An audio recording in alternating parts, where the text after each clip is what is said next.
श्री सीताराम जी सरकार की जय। श्री हनुमान जी महाराज की जय। श्री गौरी शंकर भगवान की जय। श्री अयोध्या धाम की जय। श्री सरयू महारानी जी की जय। सब संतन की जय, सब भक्तन की जय। जय जय श्री सीताराम। कलिकाल नाम युग है और भगवान के नाम की जितनी महिमा इस युग में कही जाती है, सुनाई जाती है, गाई जाती है, उतनी महिमा किसी युग में कही या सुनाई नहीं गई। क्यों? क्योंकि अन्य युगों में जीव को अन्य साधन का भी आसरा था। इसलिए ऐसा नहीं है कि नाम की महिमा कही नहीं गई, कही गई, लेकिन इतना जोर किसी समय किसी काल में नहीं दिया गया है जितना जोर कलिकाल में दिया गया है। क्यों? क्योंकि नहीं कली कर्म न भगति विवेकु और राम नाम अवलंबने को। इसलिए कलिकाल में विशेष रूप से नाम की महिमा पर जोर दिया गया है। अच्छा, नाम को जपना और नाम को अनुभव करना ये भी अलग अलग चीज है। एक नाम को जप रहा है और एक नाम को जपने के साथ में अनुभव भी कर रहा है। जपने का अर्थ आप रटने से भी ले सकते हैं, क्योंकि नाम को रटना ही नाम को जपना कहा जाता है, और नाम को अनुभव करना वो अलग चीज है। जैसे कोई तोता है, यदि उसको कोई सिखा दे राम राम राम राम, तो वो जब भी खाली बैठा होगा, मन उसका होगा, तो वो राम राम राम राम करता रहेगा। कोई आएगा जाएगा, तो जैसा उसका अभ्यास बनाया जाएगा तो वो उस प्रकार से राम राम करता रहेगा। लेकिन उसी समय एक रात में उसके सामने बिल्ली आ जाए और वो बिल्ली उसके प्राण लेने के लिए, उसका शरीर नष्ट करने के लिए उस पर झपटे, अब वो राम राम नहीं चिल्लाएगा। अब वो क्या करेगा? ट ट ट ट टे टे टे टे, मतलब जो भी उसका अपना भाषा होगी किसी भी पक्षी की, वो उस भाषा में चिल्लाना शुरू कर देगा। अब वो राम राम नहीं लेगा। क्यों? क्योंकि नाम को उसने रटा है। नाम की महिमा को वो ठीक ठीक से जान नहीं पाया। यदि ठीक प्रकार से नाम की महिमा को जानता तो वो नाम नहीं छोड़ता। वो नाम नहीं छोड़ता तो फिर वो नाम का अनुभव भी करने के योग्य हो जाता। लेकिन वो एक तोता है, ठीक है, तो उसको भले ही नाम लेना बता दिया गया है, लेकिन वो ये चीज नहीं समझता है कि नाम क्या है और ये किसका नाम है, इस नाम की महिमा क्या है। तो इसलिए उसका तो ऐसे क्षणों में उपेक्षा करना, चलिए ठीक है, भोग योनि में है, आप उससे और ज्यादा आशा नहीं कर सकते। लेकिन हम जीव हैं, मनुष्य हैं, और जो भी नाम से जुड़ता है, नाम को रटता भी है, तो वो इतना तो समझता है कि जन्म न जन्म मुनि जतन कराहि अंत राम कही आवत नाही। इतना तो वो समझता है कि अंत समय यदि नाम निकल जाता है तो मुक्ति हो जाती है, और यही सोच के वो नाम में लगता है, यही सोच के वो नाम की महिमा सुनकर नाम से जुड़ता है, यही विचार करके। नाम की महिमा के संदर्भ में मैं आपको थोड़े से उदाहरण देता हूं। एक बहेलिया था, वो जंगल में एक पपीहे को मारने के लिए एक पेड़ की ओट लेकर बैठा हुआ था। पपीहा ऊपर वृक्ष पे था और उसी वृक्ष के दूसरे छोर पर एक बाज बैठा हुआ था जो उस पपीहे को मारने के लिए था। तो इधर तो एक बधिक बहेलिया तीर का निशाना लेके मारने के लिए है, उधर बाज। तो पपीहे ने सोचा यदि मैं यहां से उड़ जाऊं तो भी बाज से नहीं बचूंगा, तो रक्षा तो नहीं होनी है, तो करूं क्या? तो ऐसे में उसने भगवान का स्मरण किया। अब विचार आएगा कि भगवान का स्मरण कैसे? तो कभी कभी पशु पक्षियों में भी पूर्व जन्म के संस्कार रहते हैं, जैसे जड़भरत जी महाराज थे, या जैसे गजेंद्र मोक्ष स्रोत आता है। तो ऐसे जो पूर्व जन्म के संस्कार किसी के हो गए और किसी कारण बस इस प्रकार से पशु पक्षी की योनि में जाना हो गया, तो कभी कभी पूर्व जन्म के इस प्रकार से संस्कार होते हैं, वो समय आने पर बाहर निकल आते हैं। तो उसने भगवान का स्मरण किया। जब उसने भगवान का स्मरण किया तो वो बधिक जिस पेड़ की ओट में बैठा हुआ था, उस पेड़ की जड़ में से एक सर्प निकल के आया। उसने उस बहेलिया को काट लिया। जब उस बहेलिया को काटा तो वो जिस बाण के द्वारा उस पपीहे का निशाना लगा के बैठा हुआ था, वो बाण भी अपनी दिशा से भटका। उसका हाथ हिला। जब हाथ हिला और जैसे ही बाण छूटा तो बाण जाके सीधे लगा बाज को। दोनों की ही मृत्यु हो गई और उस पपीहे की जीवन की दोनों प्रकार से ही रक्षा हो गई। इसी प्रकार से एक बहेलिया था, वो शिकार के लिए जा रहा था। उस दिन उसको कोई शिकार नहीं मिला, थक गया। थक कर एक पेड़ की छांव में बैठ गया। उसी पेड़ के ऊपर एक तोता बैठा हुआ था। किसी साधु सन्यासी किसी आश्रम से उड़ के आ गया था। तोता बैठा हुआ था, नीचे आके बहेलिया बैठा और थोड़ी ही देर में उसको थोड़ी सी नींद लग गई। उधर पास में ही एक सर्प था। उस सर्प ने उसको देखा तो सर्प उस बहेलिए की तरफ आया उसको काटने के लिए। तोते ने उसको देख लिया तो तोता उस बहेलिए को सचेत करने के लिए बोलने लगा, राम राम राम राम राम राम। बहेली ने सोचा कि आवाज कहां से आ रही है। नेत्र खोला तो थोड़ा सा ऊपर देखा तो तोता। उसने सोचा, अरे वाह, बड़ा बढ़िया तोता है, तो बड़े अच्छा बोलता है, बड़ा सुंदर बोलता है। जब तोता बार बार राम राम राम राम कहने लगा तो बहेली ने भी कहा, हाँ हाँ भैया राम राम, हाँ भैया राम राम। इतने में उस सर्प ने उस बहेलिए को काट लिया, है ना। अब जीवन भर पाप कर्म किए, जीव जंतुओं की पशुओं की हत्या करी, वो पाप। लेकिन अंत समय, अंत राम कहिया पत्नी, अंत समय भगवान का नाम आ गया, ठीक है, अब मुक्ति। अब वहां पे भगवान के पार्षद भी आ गए और वहां यमदूत भी आ गए। इधर दोनों में विवाद हो गया उस बहेलिए को ले जाने के लिए। तो दोनों में एक समझौता हुआ कि चलो ठीक है, इसके जो भाई भगवान का नाम लिया है वो पुण्य, और जो इसने पाप किए हैं वो दोनों जो है धर्म के तराजू में तोल लेते हैं, और जो तराजू नीचे झुक जाएगा, जो भारी होगा वो नीचे आ जाएगा, उसके अनुसार इसके जीवन का निर्णय हो जाएगा। और उसके जीवन भर के पाप धर्म के तराजू में रख दिए गए, और एक तरफ भगवान का नाम जिसने लिया था उसको रख दिया गया। भगवान के नाम की तो महिमा है ही, राम न सकहि नाम गुण गाई। तो अंत समय भगवान का नाम लेने से उस बहेलिए की भी मुक्ति हो गई। ब्याद एक मारियो मृग, ब्याल डसो तरु छाए, तृषा मर्त सुख सुनत गिरा, नाम प्रगट उर्माए। उभय भाल श्रवणा सुने, उभय भाल मुख गाए, और अंत काल ऐसो भयो, तत्क्षण भय सहाय। जीवन भर पाप कर्म किया, लेकिन अंत समय जैसे ही नाम लिया, तत्क्षण भय सहाय, भगवान तुरंत उसके सहायक हो गए, भगवान तुरंत उसके हो गए। जब किंकर बंधे मार, तुरंत छुड़ाई ताए। जैसे ही यमदूतों ने उसको बांध लिया, तुरंत उसको छुड़ाया, तुरंत उसको मुक्त करवाया।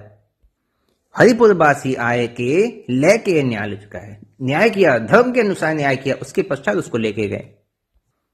तो भगवान के नाम की ऐसी महिमा है, चाहे जाने अनजाने ही ले लिया जाए। भाव को भाव अनकाल सो, नाम जपत मंगल से सो। पाप चाहे जितने भी हों, वो नाम की महिमा की बिल्कुल बराबरी नहीं कर सकते। चाहे पाप कितने बड़े हों, चाहे पापी कितना बड़ा हो।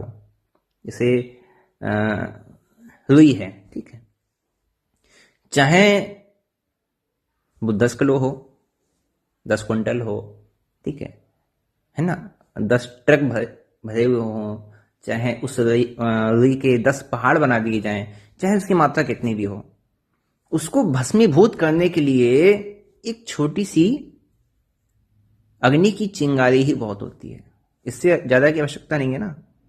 उसी प्रकार नाम के आगे पाप है। राम नाम एक रति, पाप के कोटि पहाड़।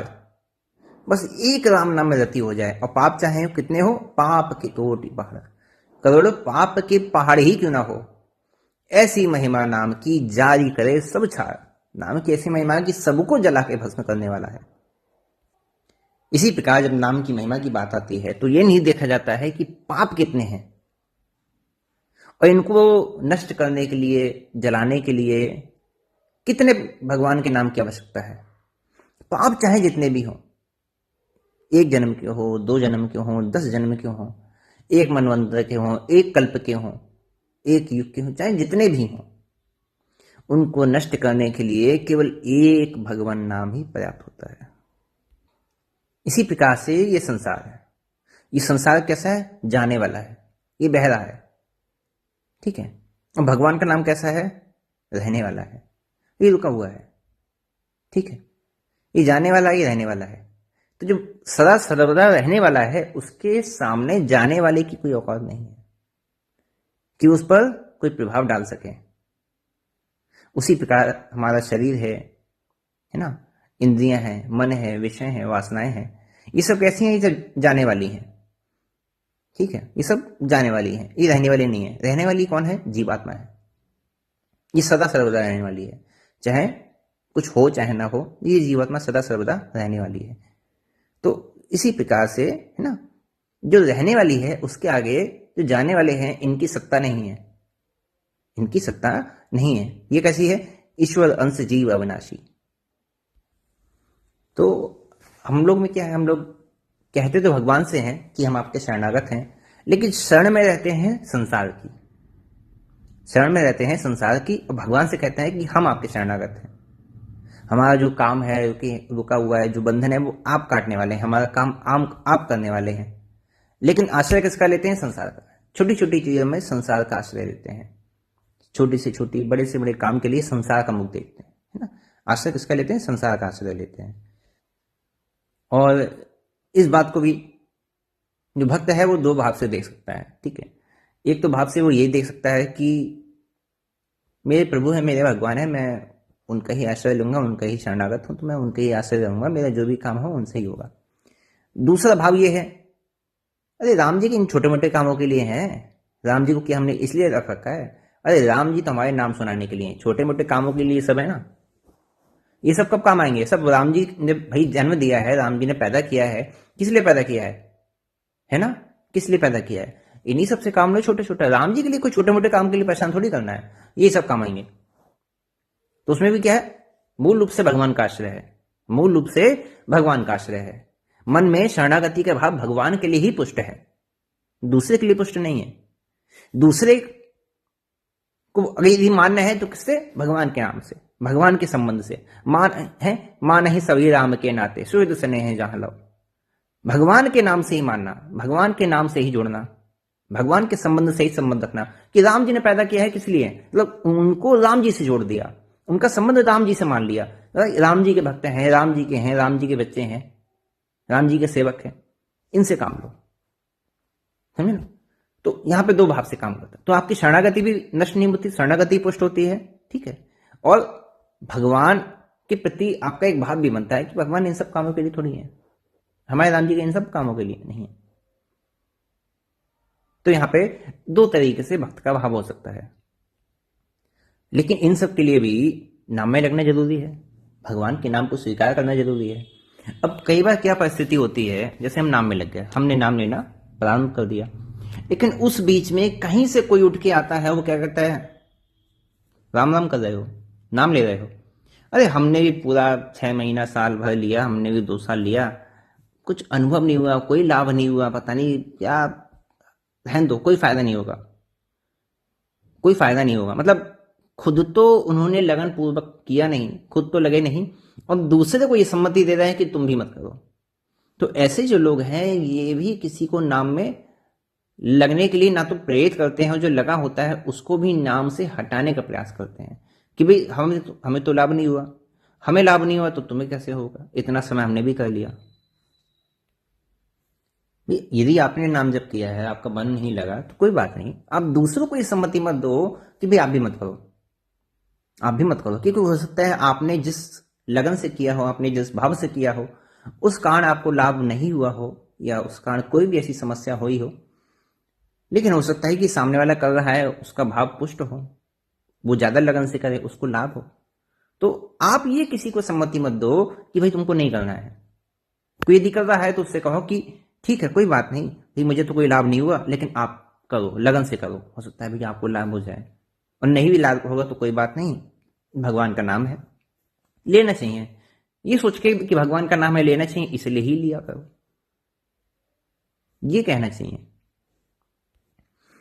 अरे भाई, गोस्वामी जी का संपूर्ण जीवन व्यतीत हो गया नाम में, उनका संपूर्ण जीवन व्यतीत हुआ, संपूर्ण जीवन भर नाम लिया, संपूर्ण जीवन भर भजन किया, लेकिन उसके बाद भी क्या लिख रहे हैं?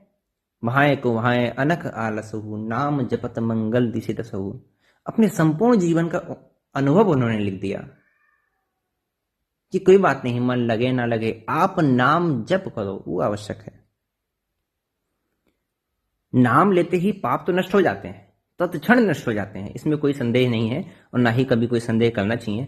लेकिन अंदर की जो वासनाएं हैं, ये विषय वासनाएं हैं जो आपको नाम में नहीं लगने देती हैं, इनको नष्ट करने के लिए, इनको कमजोर करने के लिए नाम लेना चाहिए। जैसे जैसे हम नाम में लगेंगे, ये वासनाएं धीरे धीरे कमजोर होती जाएंगी, ये धीरे धीरे स्वतः ही नष्ट होती जाएंगी। और जितना शीघ्र ये नष्ट होंगी, उतना शीघ्र ही आप पे ये जोर डालेंगी कि नहीं, नाम मत करो, नाम जप मत करो, नाम में मन नहीं लग रहा है, अच्छा नहीं लग रहा है, जलन हो रही है, कष्ट हो रहा है, लेकिन नाम को छोड़ना नहीं है। आजकल के भक्त क्या देखते हैं, अरे देखो वो नाम नहीं ले रहा है, देखो वो कितना सुखी है, देखो उसके पास कितना धन है, उसके पास धन की कोई कमी नहीं है, सुख संपत्ति की कोई कमी नहीं है। मतलब हम नाम के सुख को सांसारिक जो ऐश्वर्य है, वैभव है, समृद्धि है, उससे देखते हैं, की गलत है। आप जिनको देखकर आप ये सोचते हैं कि हम भी ऐसे हो जाते हैं, है ना, हम नाम नहीं, देखो वो नाम नहीं ले रहे हैं, कितने सुखी हैं, तो आप एक बार उनसे पूछ के देखो, क्या वो सुखी हैं? क्या वो सुखी है? क्या उनका लोक और परलोक दोनों सुलझने की स्थिति में है? वास्तव में सुखी हैं? वो सुखी लगते हैं, है नहीं। एक बार एक घर में बहुत सारे चूहे हो गए, है ना, तो मालिक ने सोचा कि क्या करें, तो उसने क्या किया, घर में पिंजड़ा लगाया और उसमें रोटी लगा दी और उसको घर के कोने में अंधकार में रख दिया, है ना? अब चूहे ने देखा, अरे रोटी है, बढ़िया हो गया, दिन में जो भटकते थे रोटी के लिए, खाने पीने के लिए, ये बढ़िया है, इसमें मिल जाएगा, आज का 2 दिन का तो काम हो गया, अब कोई समस्या नहीं होगी, 2 दिन तो आराम से कटेंगे। तो जैसे तैसे अंधेरे में गया, उसे जो है वो गेट उसको मिल गया, द्वार मिल गया, चला गया अंदर गया, तो जैसे ही उसने रोटी खाना शुरू किया, दरवाजा बंद हो गया। अब वो सोच रहा है क्या करूं, ये क्या होगा, अब बाहर कैसे निकलूंगा। अब उसको जो भूख लगी थी, अब वो भूख भूल गया, अब क्या करूं, अब इधर से उधर भाग रहा है, इधर से उधर भाग रहा है, कैसे खोले कैसे खोले कैसे खोले। अब बाहर वाले जो चूहों ने देखा, अरे ये तो बड़ा मजे में है, ये तो बड़ा मजे में है, यहाँ हम रोटी के लिए तरस रहे हैं, यहाँ भूख बहुत लग रही है, बताओ, बढ़िया है, अंदर है और रोटी सामने है, बताओ कितना सुखी है, कैसे तो खेल कूद रहा है, इधर से उधर भाग रहा है, इधर से उधर भाग रहा है, खुशी के मारे ठिकाना नहीं है। काश हम भी अंदर चले जाते हैं, हमें भी रोटी मिल जाती, हम भी खाते। ना तो ऐसे बिल्ली का डर है, ना ऐसे कुत्ते का डर है, कौन मारने आ रहा है, कोई नहीं, तो सुरक्षित है, बड़ा मजे में है, ये विचार आता है। लेकिन अंदर उसकी जो स्थिति है वो अंदर वाले जानता है, बाहर वाला उसकी स्थिति को नहीं समझ सकता। अब चूहा जिस पिंजरे में फंसा था वो तो किसी का लगाया हुआ था, किसी ने वही उसको फंसाने के लिए लगाया था। लेकिन हम मनुष्य, संसारिक जीव, हम जिस पिंजरे में फंसे हुए हैं ना, ये हमारा अपना बनाया हुआ है, ये किसी और ने नहीं बनाया है, इसका निर्माण हमने खुद किया है और हम खुद ही इससे निकलना नहीं चाहते। अब धन कमाने वाला क्या सोचता है, कैसे भी करके चोरी करके, झूठ बोल के, कपट करके, जैसे भी हो बस धन कमा ले, जितना धन हो जाएगा हम सुखी हो जाएंगे, बढ़िया सुख हो जाएगा। अब जिसका विवाह नहीं हुआ वो देखता है, अरे यार बता, उनको सब सुख है, बच्चे हैं, बीवी है, तो टाइम नहीं, भोजन बढ़िया से बढ़िया खाने को मिलता है, यहाँ खुद अकेले कितना सुखी है। अब वो सोचता है किसी प्रकार से बस विवाह कर लें, सुखी हो जाएंगे। लेकिन जो उस परिस्थिति में है उससे पूछो, क्या वो वास्तविक सुखी है? वो जिस सुख की अपेक्षा कर रहा था उस परिस्थिति से पहले, वो परिस्थिति उसके जीवन में आने के बाद उसको वो सुख की प्राप्ति हुई या नहीं हुई? एक सज्जन सत्संग में आया करते थे, वो देखते थे अक्सर एक सेठ आदमी कभी कभार आते हैं, और जब उनसे कहा जाता है कि सत्संग में रोज आया करिए, तो वो कहते हैं, अरे इतना बिजनेस है, व्यापार है, बताओ समय ही नहीं है, क्या करें। तो वो जो सज्जन जो सुनते थे वो दलाली का काम करते थे, तो वो कहते थे, बताओ इनके पास भगवान का नाम लेने का समय नहीं है, बताओ ऐसा पैसा किस काम का, भगवान का नाम लेने का, सत्संग में आने के इनके पास समय नहीं है, इनके पास भगवान की कथा सुनने का समय नहीं है। ऐसे धन का क्या लाभ? अब कुछ दिन बाद भगवान की ऐसी लीला हुई कि उनके पास भी धन ज्यादा हो गया, उनके पास धन ज्यादा हो गया। अब उनने भी सत्संग आना बंद कर दिया, वो भी कभी कभी आने लगा। अब उनसे पूछा गया, भाई सत्संग में क्यों नहीं आते? अरे क्या बताएं, इतना व्यापार इधर उधर फैला हुआ है, समय नहीं है, बिल्कुल रोटी खाने का समय नहीं है। तो पैसे वालों को तो रोटी भी नसीब नहीं होती है। अरे कम से कम छोटा मोटा आदमी कहीं अपने कहीं पे भी बैठ के दो रोटी तो चैन से खा लेता है, पैसे वाले को तो रोटी भी नसीब नहीं होती शांति से। आप लोगों ने नदी देखी है? नदी जितनी सूखी होती है ना, जितना उसमें जल कम होता है, उसमें कीचड़ भी उतनी कम होती है। और जितना उसमें जल बढ़ता जाता है, उसमें कीचड़ भी उतनी ही बढ़ती जाती है, उसमें कीचड़ उतनी ही बढ़ती जाती है। अर्थात मनुष्य को जितना धन मिलता जाता है, जितना ऐश्वर्य भोग वैभव संपत्ति मिलता जाता है, उसके हृदय की दरिद्रता उतनी ही बढ़ती जाती है। उतना ही और लाओ और लाओ और लाओ, और कहीं से इकट्ठा कर लूं और इकट्ठा कर लूं। जो छोटा आदमी है वो 100 रुपए 200 रुपए 300 रुपए की बात करता है, उतनी जरूरत की बात करता है। उससे बड़ा है वो हजारों की बात करेगा, उनसे बड़ा है तो वो लाखों की, उससे बड़ा है तो करोड़ों की। जितना बड़ा आदमी होगा उतनी ही बड़ी बातें करेगा, उतनी ही ज्यादा दरिद्रता होगी इसके पास, उतना ही हृदय से दरिद्र होगा, वो किसी को देगा भी नहीं। छोटा आदमी है, उसके पास 100 रुपये होंगे, किसी को जरूरत होगी तो वो एक बार को निकाल के भाई उसमें से कहेगा चलो ठीक है 50 रुपये तुम ले लो। लेकिन करोड़पति आदमी कभी ऐसा नहीं करेगा, क्योंकि वो हृदय से दरिद्र होता है। तो मूल बात यह है कि जितना हमारे पास है उसका हम सदुपयोग कर लें, चाहे वो धन हुआ, चाहे हमारी संपत्ति हुई, चाहे हमारा शरीर हुआ, जितनी देर हमारे पास है, जितना समय हमारे पास है, इसका सदुपयोग कर लें। और चाहे हमारा समय हुआ, चाहे शरीर हुआ, चाहे हमारा समय हुआ, जितना हमारे पास है उसका हम सदुपयोग करें, है ना, उसको भगवान के नाम में लगाएं। और अंत में जो सार निकलता है वो यही निकलता है कि देह धरे करे है फल भाई, भजी राम सब काज बिहाई। और अन्यथा जैसे वो चूहा फंस गया था ना किसी और के लगाए हुए जाल में, पिंजड़े में, उसी प्रकार हम अपने जीवन में, अपनी कामनाओं में, अपनी विषय वासना में उतना ही अधिक से अधिक फंसते ही जाएंगे, और फिर उससे निकलने का कोई मार्ग हमको दिखाई नहीं देगा। और कोई मार्ग क्यों नहीं दिखाई देगा? क्योंकि यदि किसी ने फंसाया हो तो कोई मार्ग दिखाई दे। किसी ने फंसाया तो है नहीं, हम स्वयं ही उसको मान कर बैठे हुए हैं, हमने स्वयं ही स्वयं को फंसा रखा है ना। वही स्थिति हुई कि जो बांधे सोई खोले, कि जिसने बांधा है वही खोलेगा। तो बांधने वाले हम हैं, तो हमको हम ही खोल सकते हैं। इस संसार में आप नहीं भी रहोगे तो भी आपके पीछे संसार रुकने वाला नहीं है। यहां जो होना है वो होगा, आप नहीं करोगे कोई और करेगा, लेकिन आपका कल्याण ऐसा है जो कोई और नहीं करेगा। आपको ही करना है, और आपके रहते हुए ही करना है। जीवन में यदि कठिन से कठिन परिस्थिति भी आ जाएगी, परिवार में, समाज में कैसी परिस्थिति आ जाएगी, उसके बाद भी आपका कल्याण केवल आप कर सकते हैं। दूसरा कोई भी आपका कल्याण करने में सामर्थ्यशाली नहीं है। ये ऐसा काम है जो केवल आप ही कर सकते हो। बाकी दुनिया का कोई भी काम होगा, आप नहीं होगे तो आपके बिना हो जाएगा, लेकिन ये काम ये केवल हमें करना है। हमें छोड़ के ये काम और कोई नहीं कर सकता। इसलिए देह धरे करे फल भाई, भजे राम सब काज बिहाई। जन्म जन्म मुनि जतन कराही, अंत राम कही आवत नहीं।